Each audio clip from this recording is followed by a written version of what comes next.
आज मैं आपके सामने इंसान के सबसे बड़े डर के बारे में बताने वाला हूँ। इंसान सबसे ज़्यादा पता है किस चीज़ से डरता है? उसका सबसे बड़ा डर जानते हैं क्या है? मुझसे नहीं हो पाएगा। मुझसे नहीं हो पाएगा इंसान का सबसे बड़ा डर है। आज मैं ऐसे ही लोगों के बारे में बात कर रहा हूँ, जो सबसे मैं उनको ना निरीह मानता हूँ। वो बेचारे जो है ना किसी रेस में ही नहीं उतरते हैं। वो अंदर से डरते हैं मुझे लोग देखेंगे, मैं दौड़ नहीं पाऊँगा।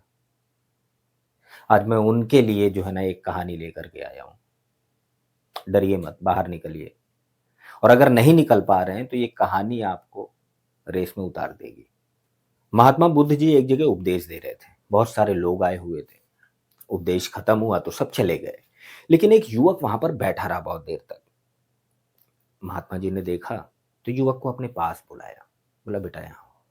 बोले क्यों इतना उदास बैठे हो? क्या समस्या है तुम्हारी? बोलता है महात्मा जी मुझे आपसे एक सवाल करना है, मेरे अंदर एक बहुत बड़ा डर है। बोले क्या? बोले महाराज जी हमको लगता है कि बहुत सारे दुनिया में जो लोग हैं वो इतने शिक्षित हैं, आचार विचार उनका अच्छा है, उनको कोई ना कोई किसी को कला आती है, कुछ आता है, और मैं बहुत जो है ना, मुझे ना कोई कला में मैं पारंगत हूँ, ना पढ़ने लिखने में तेज हूँ। मैं अपनी लाइफ में करूँगा क्या? मैं तो जीने लायक ही नहीं हूँ। इस रेस में मैं दौड़ ही नहीं पाऊँगा। मैं क्या करूँ? महात्मा जी कहते हैं कि निराश नहीं हो, एक काम करो।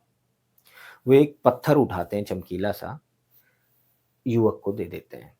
कहते हैं इसको ले जाओ और बाज़ार में जो है ना अलग-अलग जगह में इसकी कीमत पता करना। देखना कि इसके बदले तुमको क्या मिलता है।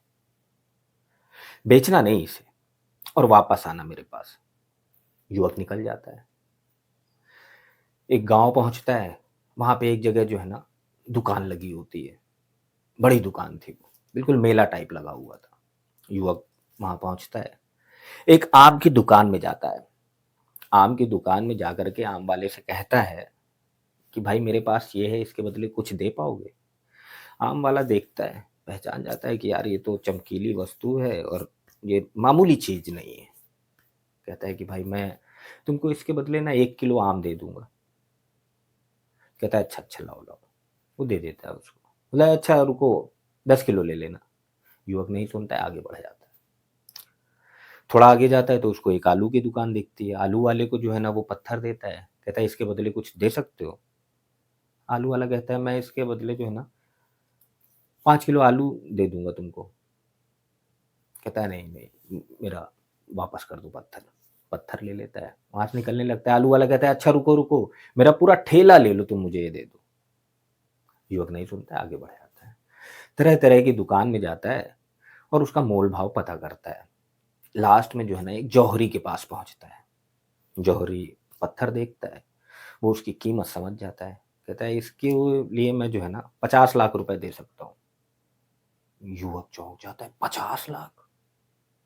उसने जीवन में जो है ना सुना ही नहीं था ये शब्द 50 लाख। इतना चौंक जाता है वो। लेकिन फिर भी गुरुजी ने तो मना किया था इसे बेचना नहीं है। कहता है ठीक है, ठीक है। अपना पत्थर लेता है, जाने लगता है। जौहरी आवाज़ लगाता है।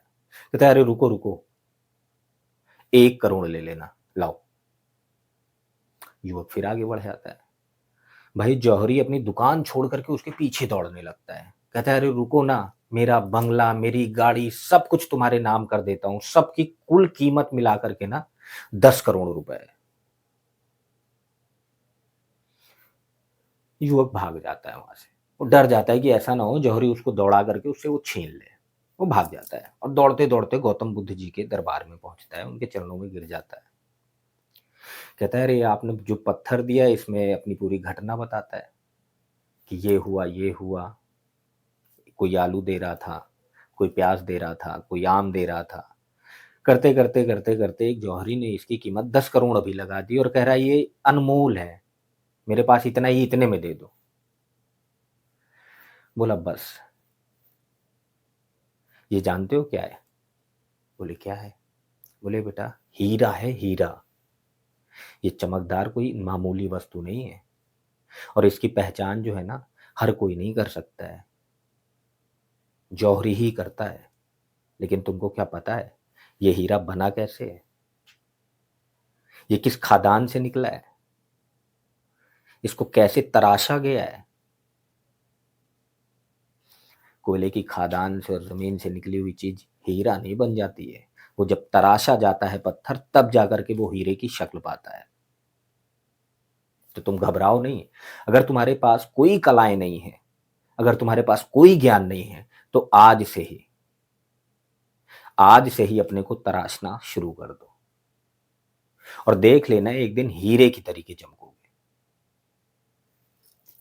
वो शख्स खुशी-खुशी वहाँ से चला जाता है और जीवन में कुछ अच्छा ही करता है। उसके आगे की कहानी तो मुझे नहीं पता। मेरे कहने का मतलब ये था कि आपके अंदर भी जो है ना असीम योग्यताएँ हैं, असीम ताकत है। बहुत बार जो है ना हम घबरा जाते हैं परिस्थितियों से।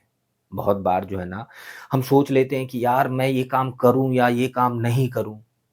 बहुत सारे यूट्यूबर्स जो बनना चाहते हैं, जो अच्छा काम करना चाहते हैं, लेकिन वो कभी अब अपने वीडियो को जो है ना रील में नहीं डाल पाते हैं। अरे दुनिया क्या कहेगी, कौन क्या कहेगा? बहुत सारे ऐसे लोग मैं आपको बताता हूँ। उनकी इच्छा है बहुत कुछ करने की कहने का मतलब, लेकिन वो कर नहीं पाते हैं। कई लोग तो ये सोच कर के छोड़ देते हैं कि यार इतने लोग जो है ना यूट्यूबर्स हैं, कोई कोई वीडियो बना रहा है, किसी के 10 मिलियन जो है ना व्यूज़ हैं, किसी के जो है ना 50 जो है ना 50 लाख व्यूज़ हैं, किसी के जो है ना मिलियंस में जो है ना सब्सक्राइबर हैं। इस भीड़ में इतने सारे लोगों के बीच में मैं क्या कर पाऊँगा? नहीं कर पाया। और हो सकता है कि वो करता रहे, करता रहे, करता रहे, तो एक दिन सबसे बड़ा यूट्यूबर बन जाए। अरे सबसे बड़ा नहीं बने, तो हाँ, इतना तो बन ही जाए कि देश दुनिया उसे जानने लगेगी। मेरा कहना ये है कि आप किसी भी क्षेत्र में हैं, अगर आपको लगता है कि बहुत बेहतर नहीं कर पा रहे हैं, तो कहीं न कहीं जो है ना खुद को तराशने की ज़रूरत है। बस हथौड़ी उठा लीजिए और खुद को ही तराशना शुरू कर दीजिए। सफलता आपके कदम चूमेगी। फिलहाल आज की कहानी में इतना ही। अगले दिन मैं एक नई कहानी के साथ उपस्थित होऊँगा। तब तक के लिए मुझे आज्ञा दीजिए, नमस्कार। और हाँ, हमारे चैनल को ज़रूर सब्सक्राइब करिएगा।